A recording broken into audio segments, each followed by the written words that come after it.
আমরা এই মুহূর্তে রয়েছি পুরুলিয়া জেলার অন্তর্গত বড়াবাজার ব্লকের শেষ প্রান্ত অর্থাৎ বাজড়া গ্রামে।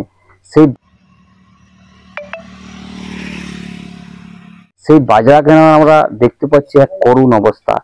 একটি পরিবার দীর্ঘদিন ধরে সরকারি সাহায্য থেকে বঞ্চিত রয়েছে, মেলেনি কোনো ত্রিপাল, মাথা গোঁজার ঠাঁই পর্যন্ত কিন্তু চলে গেছে। সেই চিত্রই আপনাদের সামনে তুলে ধরছি। আপনারা দেখছেন পুরুলিয়া টুডে।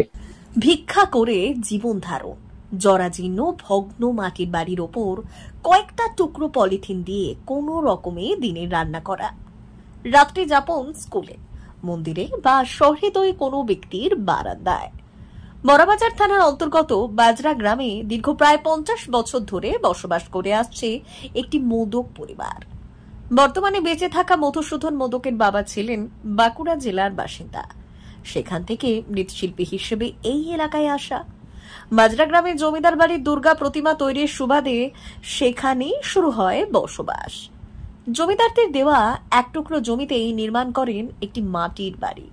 সেই বাড়িটি এখন ভগ্ন দশায়। স্থানীয় মানুষজন বললেন, সরকারি কোন রকম সুযোগ সুবিধে পাননি পরিবারটি। এমনকি খেলাতবামু গ্রাম পঞ্চায়েত থেকে ভরা বর্ষায় এক খনি ত্রিপলও মেলেনি ছাউনি করার জন্য। পাননি আবাস যোজনার কোনো গৃহ। 70 ঊর্ধ্ব মধুসূদন মোদক এবং তার বোন আন্না মোদক জানালেন, কোন রকম সরকারের সুযোগ সুবিধে তারা আজ অব্দি পাননি। আমরা এই মুহূর্তে পেয়ে গেছি বাজড়া গ্রামের একজন বাসিন্দাকে। আমরা তার কাছ থেকে জানবো যে পেয়ে গেছি এই বাজড়া গ্রামের একজন বাসিন্দাকে। আমরা তার কাছ থেকে জানবো যে এই পরিবারটা কি অবস্থায় রয়েছে। আচ্ছা, কতদিন থেকে এই পরিবারটা এই অবস্থা রয়েছে? প্রায় ধরুন বছর 2-3 থেকে এই অবস্থায় রয়েছে। কোনো রকম করে বর্ষা আসে, সেই সময় ত্রিপাল ফ্রিপাল নিজেরা পয়সা দিয়ে কিনে দোকান থেকে দেয়, আর আবার সেই বর্ষা চলে যায়, সেই সময় ওই ভাঙানো অবস্থায় থাকে। বর্ষা এলেই কষ্ট হয়। তো এই বছর যা দেখা গেল, ঘরটা প্রায় ভেঙেই পড়েছে। এখন তারা থাকছে কোথায়? থাকছে স্কুলে। এই রাস্তা দিয়ে রাজনৈতিক নেতারা পরে, তারা কি দেখেননি? সবাই দেখছে, রাজনীতি নেতারা দেখছে, এমনি গ্রামের লোক দেখছে বা পাড়া প্রতিবেশীও দেখছে। তো তাদের তো কিছু করার নাই। রাজনীতি নেতাদের যাদের ক্ষমতা তাদের করার আছে, তখন তারা এই নিয়ে বিশেষ মাথা ঘামায়নি, আর কিছু বলাও নাই, কোনো সাহায্যের হাত বাড়ায়ও দেয় নাই কেউ, কোনো নেতাই নেই। তাদের দিন কেমন ভাবে চলে? তাদের দিন বলতে ওই ভরসা একমাত্র ওই 70-75 বছর বয়সী ওই মধুসূদন মোদক, সে গ্রামে গ্রামে ভিক্ষা করে, আর ওই ভিক্ষার অন্যই চলে। আর এমআরএ যেটুকু মাল পায় সেটিও পায় না।